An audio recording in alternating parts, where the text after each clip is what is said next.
friends. Welcome. Welcome to a brand new book. This is the follow-up book or the sequel to The City of Ember. I am super pumped to get started on the people of Sparks because when we left the City of Ember, well, when Poppy, Lena, and Dune left the City of Ember by way of the river, they had no idea where they were heading. And they ended up in this bright, beautiful world, a world that you and I are really familiar with, but not them, because they discovered they have been living underground in a cave for this entire time, for 200 plus years. That's nuts. Well, there's lots to learn. One of the things that we discovered towards the very end is that Lena, in her haste, in her rush to get out of Ember with Poppy, forgot to give Clary the message, the instructions on how to rescue everybody else. Luckily, Lena, Dune, and Poppy found the opening to Ember, this giant hole in the ground that looked down, down, down, down, down to the City of Ember. They could just barely see these little pinpricks of light that they knew were the street lights of Ember. And so, keeping their fingers crossed, they wrapped the message around a rock and into Dune's shirt and pooh, let it plummet or fall all the way into Ember. And one of the very last paragraphs that we read was Mrs. Murdo picking up that message. Eek! I've got to know what's going on. That was like such a cliffhanger ending that I thought, all right, I've got to read the second one. I've had lots of books or book series that have hooked me that way. I hope this one has too. If you're here listening to this now, I've got to assume that you too are hooked. All right, let's take a look inside of the people of Sparks. I want you to flip to this. It's a quote. Oftentimes authors will start with a quote that does a couple of things. One, it will help set the tone for the book, a feeling, almost like a mood for the book. It will also help you understand, and oftentimes these quotes will tie into the theme of the book. So let me read this quote to you, and let's see if we can do some inferencing. Let's see if we can infer some of the topics or themes that will be covered in this book. Are you ready? This is a very famous quote from Dr. Martin Luther King Jr. It's from 1963 from his speech called Strength to Love. It says, "Darkness cannot drive out darkness. Only light can do that. Hate cannot drive out hate. Only love can do that. Hate multiplies hate. Violence multiplies violence. And toughness multiplies toughness in a descending spiral of destruction." Martin Luther King Jr. Wow. This has a very different vibe, doesn't it? I can infer that we might be dealing with both literal and figurative darkness and light. We've got a group of people coming out of the dark and into the light, figuratively, literally, but maybe also figuratively. Additionally, there's a lot of talk about hate and love. Hate multiplying hate, meaning if you are putting hate out into the world, then that continues to multiply and it continues to spread. Conversely, on the other hand, if you put forth love into this world, love multiplies. I wonder what the people of Ember will add to this world. And I wonder who these people of Sparks are. There's only one way to find out, and that's by turning with me to page 1. This is a quick revisit to a previous message. Let's see if it sounds familiar to you.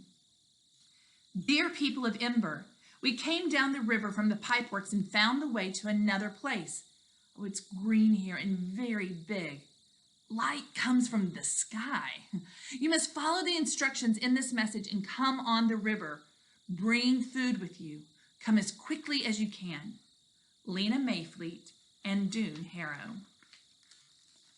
Part 1, The Arrival. Chapter 1, What Toran saw. Now, Toran, we are being introduced to a brand new character. This young man's name is Toran. You won't know him from the previous story, okay?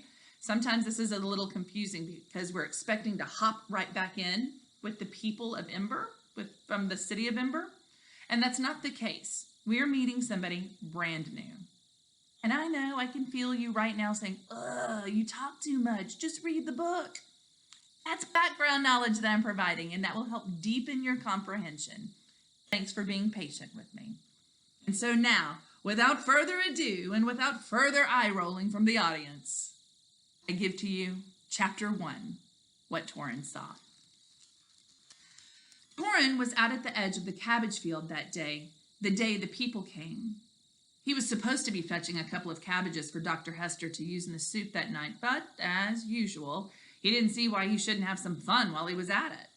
So he climbed up the wind tower, which he wasn't supposed to do, they said, because he might fall or get his head sliced off by the big blades going round and round. What do we call wind towers? Yeah, windmills, generally.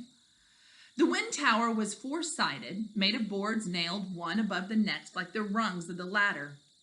Toran climbed the backside of it, the side that faced the hills and not the village, so that the little group of workers hoeing the cabbage rows wouldn't see him.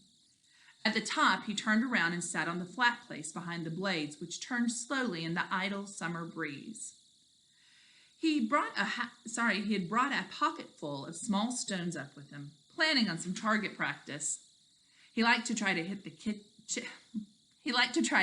the chickens that rummaged around between the rows of cabbages. He thought it might be fun to bounce a few pebbles off the hats of the workers, too. But before he had even taken the stones from his pocket, he caught sight of something that made him stop and stare. Out beyond the cabbage field was another field, where young tomato and corn and squash plants were growing, and beyond that the land sloped up into a grassy hillside dotted at this time of year with yellow mustard flowers. Toran saw something strange at the top of the hill, something dark. There were bits of darkness at first. For a second he thought maybe it was a deer or several deer, like black ones instead of the usual brown, but the shape was wrong for a deer, and the way these things moved was wrong too. He realized very soon that he was seeing people. A few people at first, and then more and more of them. They came up from the other side of the hill and gathered at the top and stood there, a long line of them against the sky like a row of black teeth. What a fantastic simile that is, a comparison that connects two ideas using like or as. There they stood, a long line of them against the sky, like a row of black teeth. I can really picture it. There must have been 100, Toran thought, or like more than 100. All his life, Toran had never seen more than 3 or 4 people at a time arrive at the village from elsewhere. Almost always, the people who came were roamers, passing through with a truckload of stuff from the old towns to sell. This massing of people on the hilltop terrified him. For a moment he couldn't move, and then his heart started up in this furious pounding, and he scrambled down off the wind tower so fast that he scraped his hands on the rough boards. "Someone's coming!" he shouted as he passed the workers. They looked up, startled. Toran ran at full speed toward the low cluster of brown buildings at the far end of the field. He turned up the dirt lane, his feet raising swirls of dust, and dashed through the gate of the wall and across the courtyard and in through the open door, all the time yelling, "Someone's coming! Someone's coming up the hill! Auntie Hester, somebody's coming!" He found his aunt in the kitchen, and he grabbed her by the waist of her pants and cried, "Come and see! There's people on the hill!" His voice was so shrill and urgent and loud that his aunt dropped the spoon into the pot of soup she'd been stirring and hurried after him. By the time they got outside, others from the village were leaving their houses too and looking towards the hillside. The people were coming down, Over the crest of the hill they came, and they kept coming, dozens of them, more and more, like a mudslide.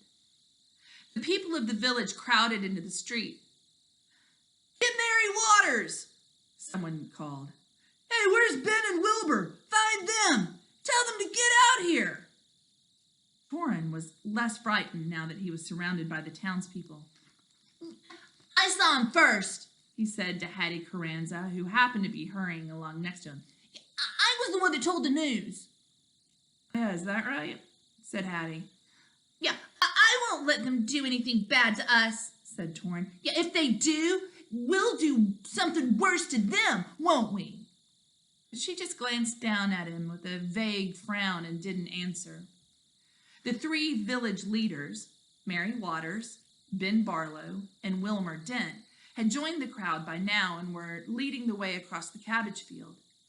Toran kept close behind them. The strangers were getting nearer, and he wanted to hear what they would say. He could see that they were terrible-looking people.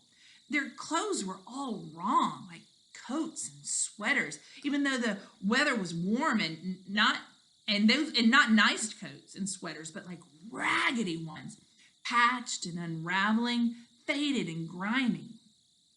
They carried bundles, all of them, sacks made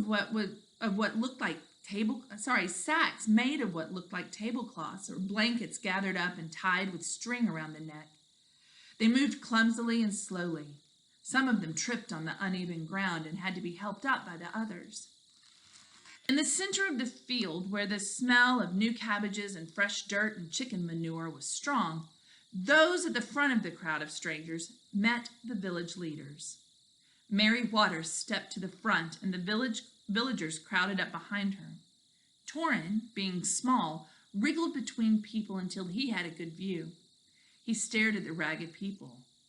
Where were their leaders? Facing Mary were a girl and a boy who looked only a little older than he was himself.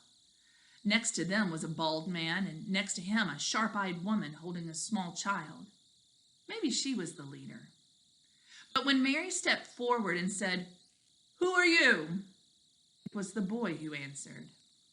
He spoke in a clear, loud voice that surprised Toran, who had expected a pitiful voice from someone so bedraggled. Bedraggled means like run down and shabby. "We come from the city of Ember," the boy said. "We left there because our city was dying. We need help." Mary, Ben, and Wilmer exchanged glances. Mary frowned. "The city of Ember? Where's that? I've never heard of it." The boy gestured back the way he had come, to the east. "That way," he said, "and it's underground." The frowns deepened. "Tell us the truth," said Ben. "Not childish nonsense." This time, the girl spoke up. She had long, snarled hair with bits of grass caught in it. "It isn't a lie," she said. "Really, our city was underground. Like, we didn't know it until we came out." Ben snorted impatiently, folded his arms across his chest. "Who's in charge here?" He looked at the bald man. "Is it you?" The bald man shook his head and gestured towards the boy and the girl. "They're as in charge as anyone," he said. "The mayor of our city is no longer with us. These young people are speaking the truth. We have come out of a city built underground." The people around him all nodded and murmured, "Yeah, like it's true." "My name is Dune Harrow," said the boy, and this is Lena Mayfleet. We found the way out of Ember." "He thinks he's pretty great," thought Toran, hearing a note of pride in the boy's voice. He didn't look so great. His hair was shaggy, and he was wearing an old jacket that was coming apart at the seams and grimy at the cuffs. But his eyes shone out confidently from under his dark eyebrows. "We're hungry," the boy said, "and thirsty. Will you help us?" Mary, Ben, and Wilmer stood for a moment. Mary took Ben and Wilmer by the arms and led them aside a few steps. They whispered to each other, glanced up at the great swarm of strangers, frowned, and then whispered some more. While he waited to hear what they'd say, Toran studied the people who said that they came from underground. It might be true. They did, in fact, look as though they had crawled up out of a hole.